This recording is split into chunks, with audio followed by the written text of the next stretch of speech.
అధిక బరువు అనేక సమస్యలకు కారణం. సాహితీ యోగా ఆన్లైన్ క్లాసులో జాయిన్ అవ్వండి.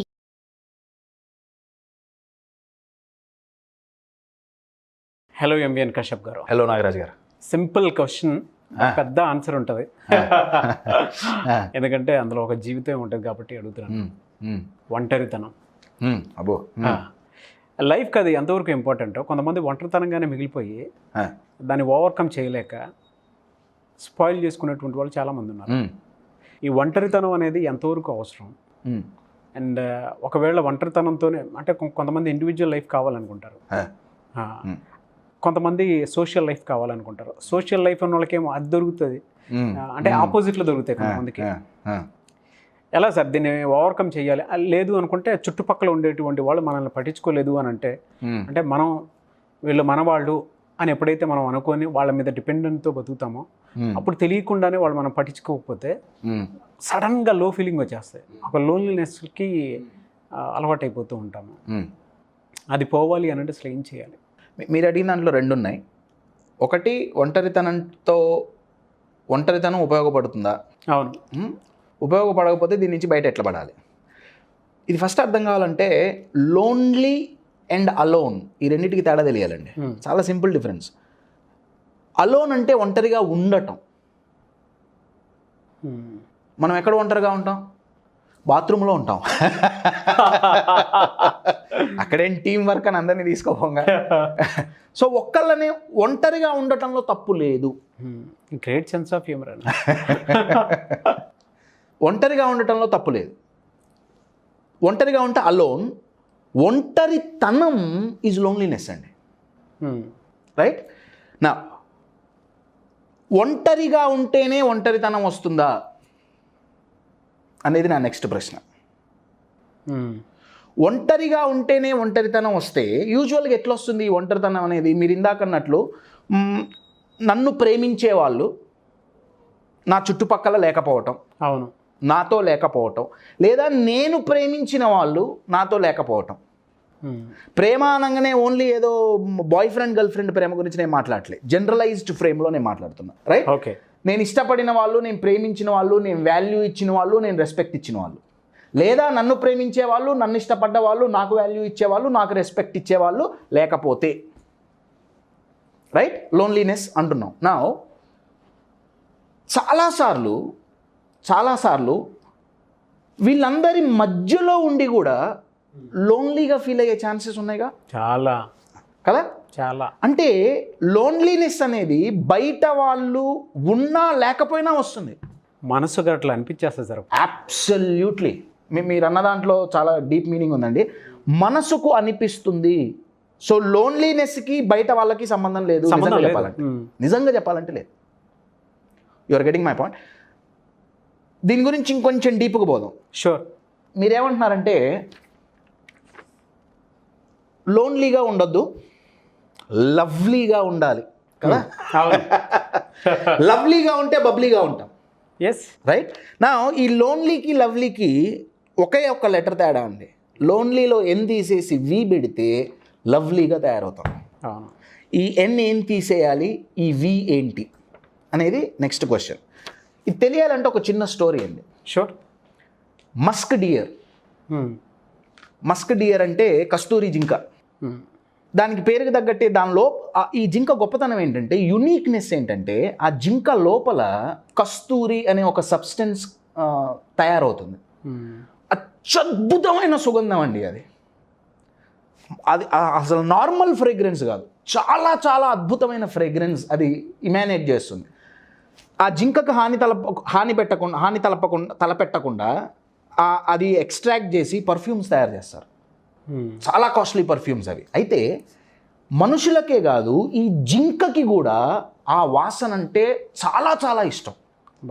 ట్విస్ట్ ఏంటంటే, ఈ జింకకు ఆ వాసన ఎక్కడి నుంచి వస్తుందో తెలియదు. ఈ జింక జీవితాంతం పొద్దునే లేస్తుంది, అది నించున్న చోట వస్తుంది కదండి వాసన. అవునండి, వాసన వస్తుంది. అబ్బా, వాసన ఎక్కడి నుంచి వస్తుంది? అటు వస్తుందేమో, 10 అడుగులు ముందుకు పోతుంది, హచ్చు కుక్క పిల్లలాగా తానే ఫాలో అవుతుంది. అబ్సల్యూట్లీ. ఆ జింక ఎట్టు పోయినా ఈ వాసన వస్తూనే ఉంటుంది. జీవితాంతం పొద్దున్న లేచినప్పటి నుంచి రాత్రి పడుకునేంత వరకు ఈ జింక చేసే పని ఏంటయా అంటే, తిండి తింటం కాకుండా ఈ వాసన ఎక్కడి నుంచి వస్తుంది ఎతుకుతూ ఉంటుంది. అయ్యో పొద్దునుంచి సాయంత్రం వరకు ఎతికింది, ఎక్కడి నుంచి వస్తుందో తెలియలే. నెక్స్ట్ డే జీవితం అంతా అయిపోతుంది. వాసన తనలో నుంచే వస్తోంది, ఆ సుగంధం తనలోనే ఉంది అని జింకకు తెలియదు. ఎందుకు తెలియదు అంటే అంత ఆలోచించే శక్తి దేవుడు ఆ జింకకి లే. ఈ జింక గురించి నేను ఎందుకు చెప్తున్నా అంటే చాలా మంది ఈ జింకలాగే బతుకుతున్నారు. లోన్లీనెస్ పోవాలంటే one single straight solution, doing friendship with self. నేను చెప్పేది ఏమో ఫిలాసాఫికల్గా ఉండొచ్చు, but we will make it practical today. You are getting my point. ఈ వి ఏదైతే ఉందో that is giving value to our self. You are getting my point. ఈ N ఏదైతే ఉందో feeling of not needed, not needed అది తీసేస్తే, మన value మనకు తెలిస్తే, ఈ జింక లోపల కస్తూరి ఉంది దానికి తెలీదు, మన లోపల అట్లాంటివి చాలా ఉన్నాయి మనకు తెలియదు. I'll give you an example. యూజువల్గా ఈ లోన్లీనెస్లో ఉండే వాళ్ళు ఆలోచన విధానం ఎట్లుంటుందంటే, నో వన్ లవ్స్ మీ, నన్నెవరూ ప్రేమించరు, నన్నెవరూ ఇష్టపడరు, నన్నెవరూ ఇష్టపడరు, no one cares about me, no one or ఉల్టా ఎవ్రీవన్ హేట్స్ మీ, నన్ను అందరూ హేట్ చేస్తారు, everyone criticises me, everyone puts me down. You are getting mat. No one everyone no one hates me అన్నప్పుడు ఆ నో వన్లో మిమ్మల్ని మీరు కూడా కౌంట్ చేసుకుంటున్నారా? ఎవ్రీవన్ హేట్స్ మీ అన్నప్పుడు ఆ ఎవ్రీవన్లో మిమ్మల్ని మీరు కౌంట్ చేసుకుంటున్నారా? ఒకసారి ఆలోచించండి. కౌంట్ చేసుకున్నప్పుడే ఈ లోన్లీనెస్ వస్తుంది. You are getting my point. లోన్లీనెస్తో ఇబ్బంది లేదండి, ప్లీజ్ అండర్స్టాండ్. లోన్లీనెస్ ప్రతి ఒక్కళ్ళు అనుభవిస్తారు, కానీ ఎంతసేపు దాంట్లో ఉంటారు అన్నదే క్వశ్చన్. ఇన్ షార్ట్, లోన్లీ నుంచి లవ్లీగా మారాలి అంటే మీ వాల్యూ మీకు ఎప్పుడైతే తెలుస్తుందో, నంబర్ 1. నంబర్ 2, మిమ్మల్ని మీరు ఎప్పుడైతే ప్రేమించుకుంటారో. నంబర్ 3, మిమ్మల్ని మీరు ఎప్పుడైతే గౌరవించుకుంటారో లోన్లీనెస్ అనేది రాదు. You're getting my point. Question ఏంటంటే ఎలా నా వాల్యూ నాకు ఎలా తెలుస్తుంది? అది చాలా మందికి డౌట్ ఉంటుందండి. నిజం, అవును, అది తెలీదు. సెల్ఫ్ రెస్పెక్ట్ అంటారు, అది ఎలా అనేది తెలియదు. నా వాల్యూ నేను ఎలా క్రియేట్ చేసుకోవాలి తెలీదు. పక్కనోడి మీద ఉన్నంత అనాలిసిస్ సెల్ఫ్గా వాడి మీద వాడికి ఉండదు. అబ్సల్యూట్లీ. దీనికి మల్టిపుల్ టెక్నిక్స్ ఉన్నాయి. ఓకే, నా వాల్యూ పెంచుకోవడానికి ఒక సింపుల్, చాలా సింపుల్ బట్ ఎఫెక్టివ్ టెక్నిక్ నేను ఇప్పుడు డెమాన్స్ట్రేట్ చేస్తాను. షూర్. టెక్నిక్ ఏంటంటే, ఒక A4 షీట్ తీసుకోండి. చూడటానికి చాలా సింపుల్గా ఉంటుందండి ఇది. నేను కార్పొరేట్లో CEOలతో కూడా కూర్చోబెట్టి ఇది నేను చేయించిన రోజులు ఉన్నాయి. Okay, you're getting it. Technique ఏంటంటే, ఒక A4 షీట్, ఇంకా పెద్ద తీసుకున్న నష్టమేం లేదు. మీలో ఏ క్వాలిటీస్ అయితే మీకు ఇష్టమో, ఏ క్వాలిటీస్ అయితే మీకు ఇష్టమో, క్వాలిటీస్ అండి, లక్షణాలు, అలవాట్లు కాదు. You're getting my point. ఏ క్వాలిటీస్ అయితే అది ఇష్టమో రాయటం కాదండి, విజువల్ రిప్రజెంటేషన్ ఒకటి క్రియేట్ చేయాలి. నేను ఒక ఎగ్జాంపుల్ ఇస్తాను. ఇది నేను దగ్గర ఒక 10 ఏళ్ల క్రితం నా గురించి నేను తయారు చేసుకున్నాను, అందుకే బాగా నలిగిపోయింది. ఇప్పుడు దీంట్లో కొన్ని ఇమేజెస్ నేను న్యూస్ పేపర్స్ నుంచి కట్ చేసి అతికిచ్చా. కెమెరా మీరు చూస్తే ఇక్కడ మైక్ ఉంది. Mic represents my communication skills. నా communication skills, I'm very proud of that quality. Agreed అండి. యాజ్ ఎ ఆడియన్గా చెప్తాను. అది రిప్రజెంట్ చేయడానికి నేను మైక్ పెట్టుకున్నా. ఇక్కడ ఒక లేడీ మైక్రోస్కోప్లో చూస్తోంది. ఇది దేన్ని రిప్రజెంట్ చేస్తుందంటే, I'm a great investigator. Okay, మీరు నాకు ఇది నా గొప్పలు చెప్పుకోవట్లేదండి, టెక్నిక్ చెప్తున్నా. వాట్ క్లారిటీ అండి. లేకపోతే ఇది నా సొంత ఇది అవుతుంది. మీరు నాకు సైకాలజీ అంటే చాలా ఇంట్రెస్ట్ అండి. మీరు నాకు ఒక టాపిక్ ఇచ్చారనుకోండి, దాన్ని నేను చాలా డీప్గా పోయి ఇన్వెస్టిగేట్ చేయడం నాకు అలవాటు. అది నాకు నా ప్రొఫెషనల్ లైఫ్లో కూడా చాలా ఉపయోగపడుతుంది. So I'm very proud of my investigating skills, right. ఇంకా చెప్పాలి అంటే, ఇక్కడ ఒక హంస, అవును, యూజువల్గా హంస పాలని నీటిని వేరు చేయగలదు. I can easily differentiate between positive and negative and take decision. I'm very good at it. In short, ఇలా కొన్ని qualities, you are getting my point? Qualities you give visual representation. Right? Now, psychology ఏం చెప్తుందంటే minimum you need to get to 21. 21, okay. Minimum. First కూర్చుంటే 2-3 కంటే ఎక్కువ రావు. అవును.